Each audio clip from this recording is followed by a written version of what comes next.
Hello everyone, and welcome to another brand new episode on my channel, Wonder Boho Book Club.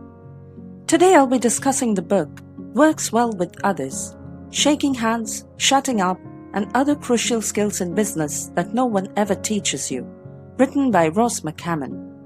Ross McCammon is an editor at GQ magazine and the business etiquette columnist at Entrepreneur magazine.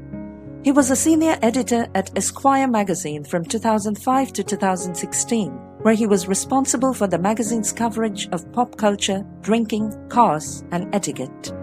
He has written for LA, Cosmopolitan, Wired, Bloomberg Businessweek, Texas Monthly, and Parents.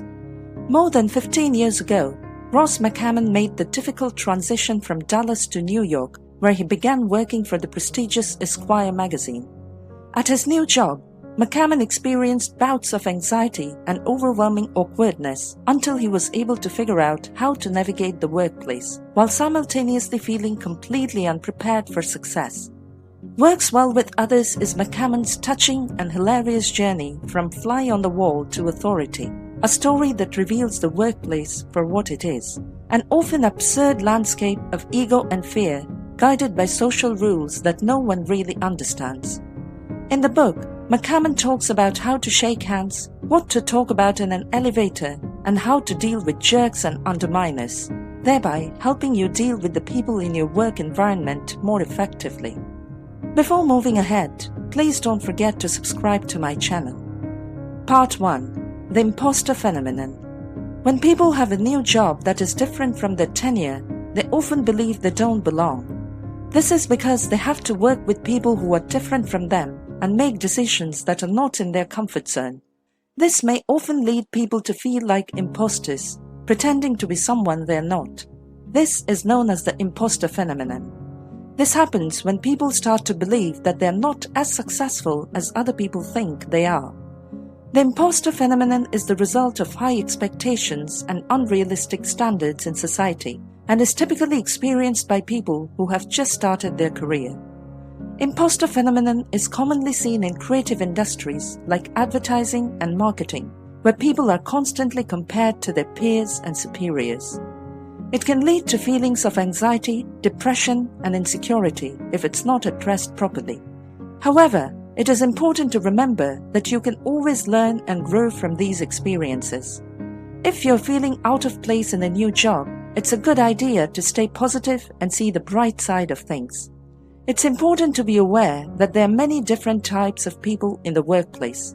It's also important to remember that not everyone will like you or think the same way as you do. Most importantly, remember that you're not the only one who feels insecure and out of place. Everyone feels weird and nervous at some point during their career, even if they're famous or important. Part 2. Talking to a recruiter. Recruiting is a big industry. Big companies need to find workers for all types of positions quickly, and recruiters are a great source of talent hunting, which is why recruiters are the first ones you need to impress during the hiring process. For many interviewees, the interview process is a difficult one. They are faced with the pressure of impressing a potential employer, and they may not be prepared for all the questions that are thrown at them.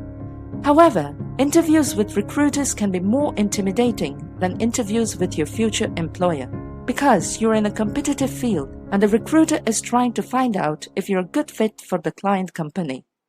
The first thing recruiters look for while interviewing a candidate is punctuality.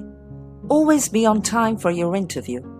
Also, be honest about your current position and your future expectations. Do not talk negatively about your current employer. Instead, focus on discussing what your strengths are and how you're working on your weaknesses and how you can contribute to your future organization. Lastly, ask questions and get as clear an idea about the position you're applying for as possible. Part 3. Eye contact. When you enter a room full of strangers for an interview, it's important to make a good first impression.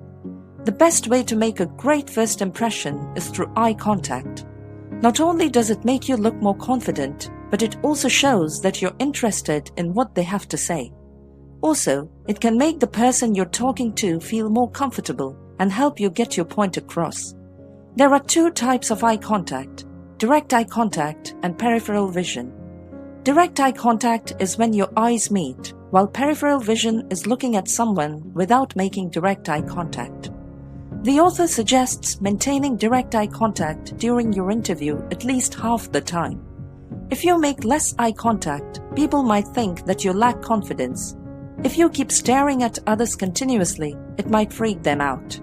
Hence, make sufficient eye contact to convey a healthy, confident image of yourself.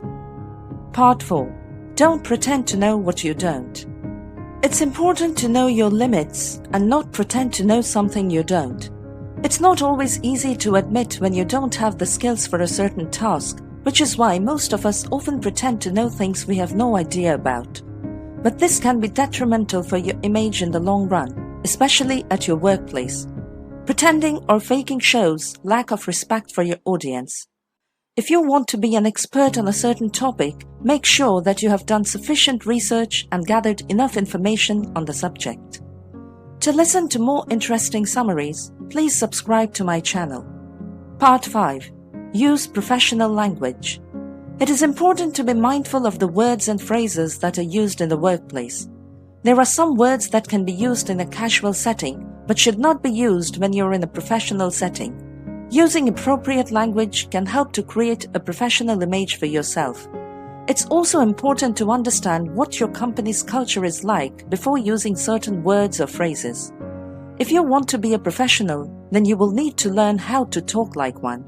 It's not just about having a good vocabulary, but also about knowing how to use it properly.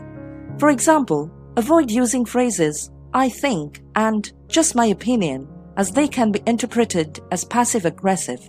Similarly, saying "I'm sorry" brings an emotional quotient to the workplace. So avoid saying "I'm sorry" and instead say, "I know what mistakes were made and it won't happen again." Part 6. Making small talk. It is important to speak professionally at work while also engaging in small talk. Small talk helps you make a personal connection with people and establish trust.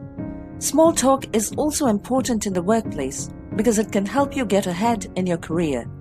It's a great way to show your personality and build rapport with your colleagues. You should never underestimate the importance of small talk. The best way to do small talk is by asking your coworkers about their interests and hobbies. By starting a conversation, you are able to break the ice and get to know one another better. Also, it's important to be curious and engage in active listening about what is being talked about. Part 7. Wearing appropriate clothes. The power of clothes is undeniable. They can make or break a person. They can be the difference between being a nobody and someone who has their own identity. It's important to be able to find clothes that fit in with your workspace and also makes you feel confident in what you do. The key to wearing something that fits the part is knowing what your job entails. Wearing appropriate clothing can make you feel like you are on top of your game. For instance, a woman wearing a suit is likely to be more assertive in her interactions with others, while a man wearing a suit is likely to be perceived as more authoritative. Typically, if you're going for an interview at a bank or financial organization, it's the norm to wear a suit and a tie. On the other hand, if you're going for an interview at an advertising agency, you might want to dress more casually. Conclusion. Sometimes it can feel like a fish out of water when you start working in the business world. Even if you've had prior experience, seeing people who seem to have everything figured out can make you feel unprepared and inadequate for your own role. However, the reality is that nobody is immune from feeling lost or anxious. Even the most successful person at your company has probably felt lost, overwhelmed, and anxious like you at some point in their career. Following the tips and using the tools provided in this book will help you get past that awkwardness and anxiety and boost your confidence. For example, shake people's hands with your eyes focused on them before you go in for the conversation. Acknowledge making mistakes and goofing up as part of learning on the job. Also, don't apologize for your mistakes. Instead, learn how to avoid making the same error in the future. Lastly, learn to master the small talk and dress in a way that fits the part. Thank you for watching this episode. Please don't forget to subscribe. Your likes, comments, and shares are highly appreciated. See you soon in our next episode.